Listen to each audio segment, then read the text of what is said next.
فَمِنْهُمْ ظَالِمٌ لِنَفْسِهِ مِنْهُمْ مُقْتَصِدٌ وَمِنْهُمْ سَابِقٌ بِالْخَيْرَاتِ۔ اس آیت کریمہ کے اندر اللہ رب العزت نے امت مسلمہ مرحومہ کے امت محمدیہ کی تین قسموں کا ذکر فرمایا، ایک ظالم، دوسرے مقتصد اور تیسرے سابق بالخیرات۔ ان تینوں قسموں کی تفسیر جو لکھی ہے وہ اس طرح لکھی ہے کہ ظالم سے مراد وہ آدمی ہے جو بعض فرائض اور واجبات میں کوتاہی کرتا ہے اور بعض حرام کام، محرمات، ناجائز کام بھی ان کا ارتکاب بھی کر لیتا ہے، اور مقتصد سے درمیانی چال چلنے والا یعنی وہ شخص جو تمام واجبات شرعیہ اور تمام فرائض کو ادا کرتا ہے اور تمام محرمات سے، بڑے گناہوں سے بچتا ہے، مگر بعض اوقات بعض مستحبات کو اور بعض سنن کو چھوڑ دیتا ہے، بعض مکروہات کے اندر مبتلا ہو جاتا ہے۔ اور سابق بالخیرات وہ شخص ہے جو تمام واجبات و مستحبات کو بھی ادا کرتا ہے، سنتوں کو بھی ادا کرتا ہے، اور تمام محرمات و مکروہات سے، بڑے گناہوں سے بھی بچتا ہے،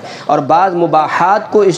میں اگر جائز چیزوں کے اندر شبہ پیدا ہو جاتا ہے، پتہ نہیں حلال ہے یا حرام ہے، تو ایسی چیز کو وہ چھوڑ دیتا ہے۔ اس پہ ایک واقعہ لکھا ہے کہ حضرت ابو درداء رضی اللہ تعالی عنہ ایک مسجد میں پہلے سے ہی موجود تھے۔ وہاں ایک روز ابو ثابت رحمۃ اللہ علیہ جو ایک تابعی ہیں گئے، اور وہ حضرت ابو درداء رضی اللہ تعالی عنہ کے سے متصل جا کر بیٹھ گئے اور یہ دعا کرنے لگے، اللہم آنس وحشتی وارحم غربتی ویسر لی جلیسا صالحا۔ اے اللہ میری دلی وحشت کو دور فرما دے، دلی پریشانی کو دور فرما دے، میری سفر کی حالت پر رحم فرما، اور مجھے بہترین ہمنشین عطا فرما، نیک اور صالح ساتھی عطا فرما۔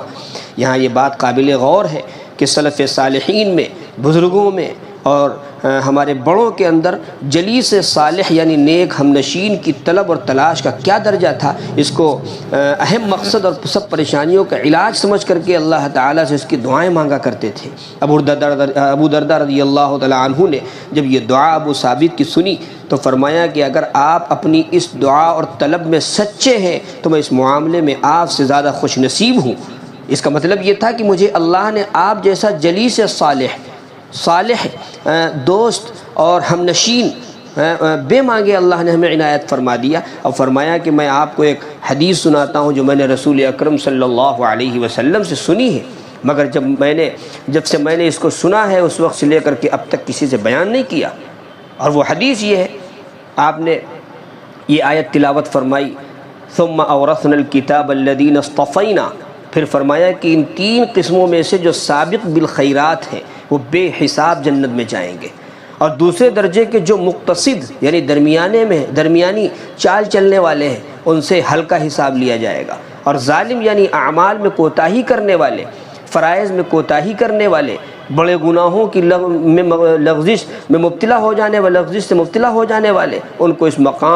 مقام میں اور وہاں سخت رنج و غم طاری ہوگا، پھر ان کو بھی جنت میں اللہ تعالیٰ معاف فرما دے گا اور جنت میں داخل فرما دے گا، اور جنت میں داخلے کا حکم مل جائے گا، سب رنج و غم دور ہو جائے گا۔ اسی کو اللہ رب العزت نے اگلی آیت کے اندر ذکر فرمایا ہے، وَقَالُوا الْحَمْدُ لِلَّهِ الَّذِي أَذْهَبَ عَنَّا الْحَزَنَ، کہ تمام تعریفیں اس اللہ کے لیے ہیں۔ وہاں جنت میں پہنچنے کے بعد وہ کہیں گے تمام تعریفیں اس اللہ کے لیے ہیں جس نے ہم سے غم کو اور ہم کو دور کر دیا۔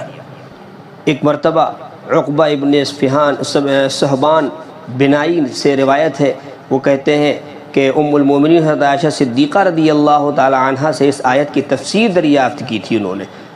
تو اس وقت حضرت امی عائشہ صدیقہ رضی اللہ عنہا نے فرمایا، بیٹا یہ تینوں قسمیں جنتی ہیں، ان میں سے جو سابق بالخیرات ہیں وہ تو وہ لوگ ہیں جو رسول اکرم صلی اللہ علیہ وسلم کے زمانے میں گزر گئے، جن کے جنتی ہونے کی شہادت اور گواہی خود آقائے دو جہاں سرور کونین حضرت محمد مصطفیٰ صلی اللہ علیہ وسلم نے دے دی۔ اور مقتصد وہ لوگ ہیں جو ان کے نشان قدم پر چلے اور سابقین کی اقتدا پر قائم رہے یہاں تک کہ ان کے ساتھ مل گئے، اور باقی جو ہیں وہ ظالم لنفسہ ہی ہیں۔ تو ہم تم جیسے لوگ ہیں، یہ حضرت عائشہ صدیقہ رضی اللہ عنہا کی تواضع تھی کہ انہوں نے اپنے آپ کو بھی تیسرے درجے میں یعنی ظالم لنفسہ میں شمار کیا، حالانکہ وہ احادیث صحیحہ کی تصریحات کے مطابق سابقین اولین میں ہیں۔